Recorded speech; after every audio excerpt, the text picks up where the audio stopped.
presidential and parliamentary regimes is nowadays more blurred and less useful. Personalization could have hardly gone that far in the electoral and the governmental arena without also invading the link represented by the political party.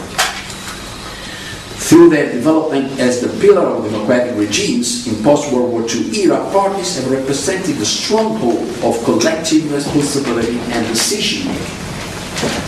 This has led to a system of oligarchy with elite circulation operating through co-optation, a mechanism which tended to reinforce party cohesion as a collective body. The personalization of political parties has dramatically changed the course of party life. While the trend of party personalization is a general one and concerns democratic as well as non-democratic regimes, it can vary in scope and intensity. In all established parties, the process can be contrasted by the entrenched nomenclature. It took Tony Blair more than a decade to impose his personal leadership on the union's controlled Labour Party. Personalization is much quicker and more invasive in the case of new parties, which often are promoted and controlled by individual leaders. Berlusconi's Forza Italia is perhaps the most well-known case, as it combines a highly professional and extensive use of television with a massive investment in private resources. Berlusconi's model, while he originally borrowed from Texas billionaire Ross Perot, implied direct access to the masses and an emphasis on charismatic personality, a phenomenon later described as media populism. Berlusconi's Forza Italia may be unique in its capacity to bring together the patrimonial, the charismatic, and the organizational factors of a party personalization, thus becoming the prototype of a new kind of party, the personal party. In other cases, only some of these factors may be present. In Italy, as a result of Berlusconi's influence on the political system, there has been a proliferation of smaller personal parties, many run by local notables who gain national influence thanks to their strong territorial roots, or by newcomers with a large public opinion following, as it is the case with the former prosecutor Antonio Di Pietro, who has banked on his much-breaking role in the Dutch intolerant scandals. Apart from smaller, self-made parties, personalization has also strongly influenced larger and well-established organizations, as has been the case with the PD, the major party in the center-left coalition. Here, a once stable oligarchy has had to leave party control in the hands of much more volatile leaders. Still, what all varieties of party personalizations have in common is the crucial role of media. Economic or political control of media has become a decisive factor for the rise of one-man dominated parties with a large popular following, as in the case of Chavet's Venezuela. But media are also determinant in shaping personal politics in established presidential systems, as France and the United States. Obama's extremely rapid career cannot be conceived apart from the immense popularity he gained through media coverage, as well as through the innovative use of the internet to market his program to highly profiled targets and collect donations which were in turn used to buy TV advertising, combination of all new media. However, media popularity was quickly and may quickly take a downward trend, as we have seen with extremely well-received leaders as Barack Obama and Nicolas Sarkozy. It may be just a matter of months before initial apotheosis will turn into the nightmare of increasingly negative polls.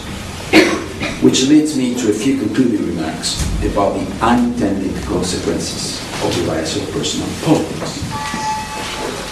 In presenting his typology of power, Max Weber clearly separated personal power from the legal relational type of legitimate authority. Personal power belonged to the past. Modernity would work through legal relational procedures, structures, and actors. Besides, Weber situated the two types of personal power, patrimonial and charismatic, in different historical and cultural contexts.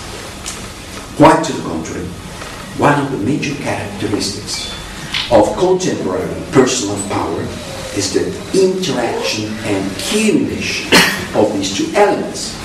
The modern process of personalization of politics results to a large extent from the combination of patrimonial and charismatic resources.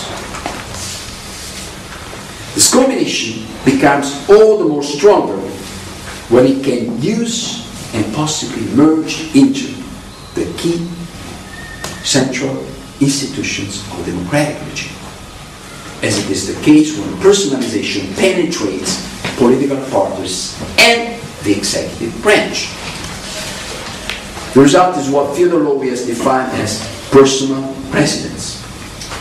Leaders who have access to a tremendous amount of resources, financial, communication, institutional. They do so through legitimate democratic channels, which makes for a clear-cut difference from all sorts of dictators that political systems have experimented in the past. And they may enjoy extraordinary levels of popularity in what often becomes a direct relationship with the electorate. The amount of personal power that democratic leaders can today accumulate is thus unprecedented.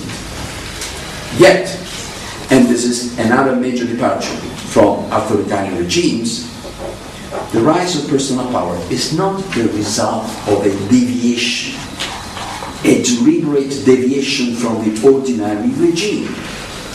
Personalization of politics, much more than an individual choice, has become a structural and systemic element of contemporary politics.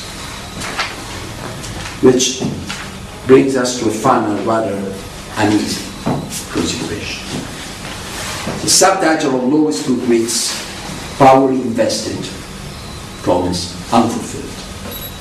The most critical element in the rise of personal presidents is their inability to satisfy the high level of expectations that their populist campaigning has raised in the electorate. The more so as they have to act in a condition of unlimited responsibility. That is, personal presidents today can very little rely on the protection and intermediation of those collective actors which have been the pillars of political development through the past 10 centuries. Parliaments, states, parties, all partake of the immeasurable decline of collective values, ideologies, behaviors.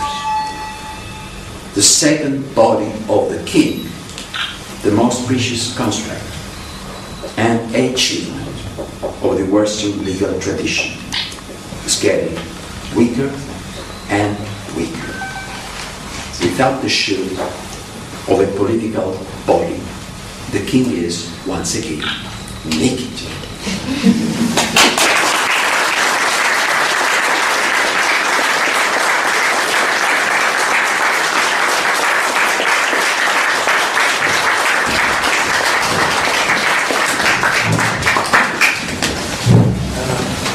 Professor MAURO CALISE.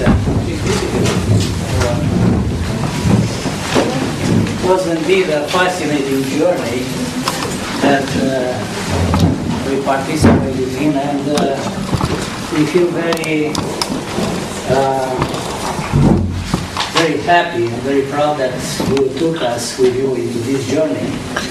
And unfortunately, I'm not a political scientist, but what I could detect in your very profound analysis and very fine-grained conceptual analysis is, of course, this fact that the political domain is apt to some metaphysical openings, which are very good actually links with some other disciplines in the humanities in the university.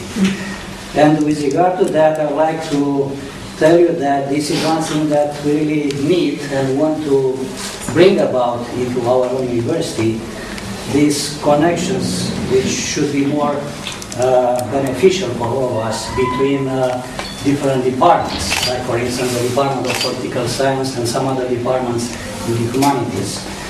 And one more of that, I guess, we can draw from your superb essay here, is that we as a species are looking for the truth, are searching for the truth, and in this search nobody should stand by himself or herself.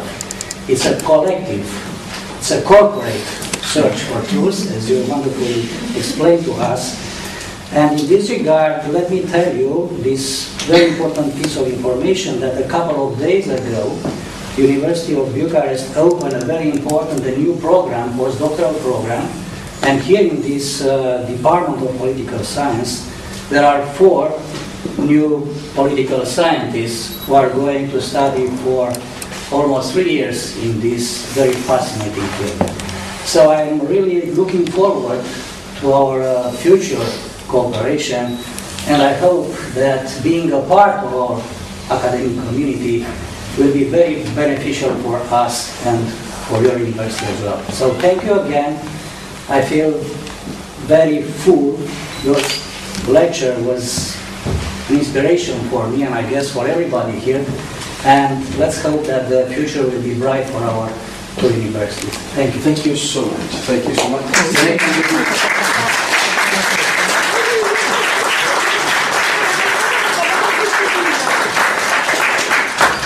Thank you all, and good luck to the academic.